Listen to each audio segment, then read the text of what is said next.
জয় হিন্দ, জয় ভারত, জয় বাংলা।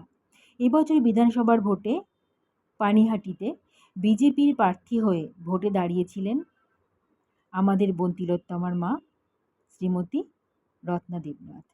আমরা সবাই জানি তিনি বিপুল ভোটে জয়ী হয়েছেন।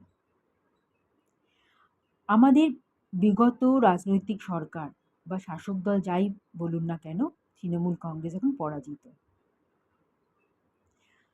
আমাদের নতুন সরকার বিজেপি সরকার, অর্থাৎ আমাদের পশ্চিমবঙ্গকে শাসন করবেন বিজেপি সরকার। আমাদের নতুন মুখ্যমন্ত্রী শ্রী শ্রী শুভেন্দু অধিকারী।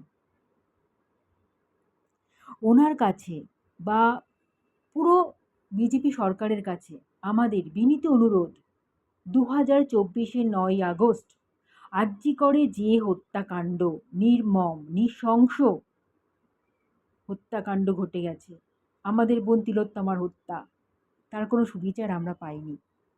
নিজের শিক্ষা প্রতিষ্ঠানে, নিজের কর্মক্ষেত্রে নির্মমভাবে ধর্ষিতা হয়ে খুন হতে হয়েছে আমাদের বোন তিলোত্তমাকে। এর পিছনে রহস্যটা কি? কেন এইভাবে খুন হতে হলো আমাদের বোন তিলোত্তমাকে?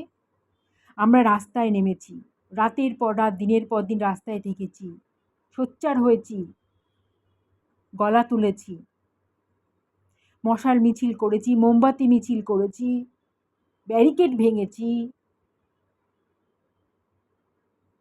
তবু আমরা কোনো সুবিচার পাইনি। এই হত্যাকাণ্ডের পিছনে এক বা দুজন থাকতে পারে না, এর পিছনে অনেক ব্যক্তি ছিল।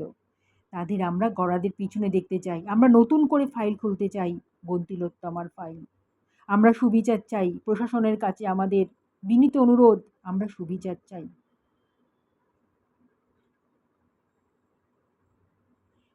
এরকম নির্মম হত্যাকাণ্ড আগে কখনো ঘটেনি, না ঘটবে।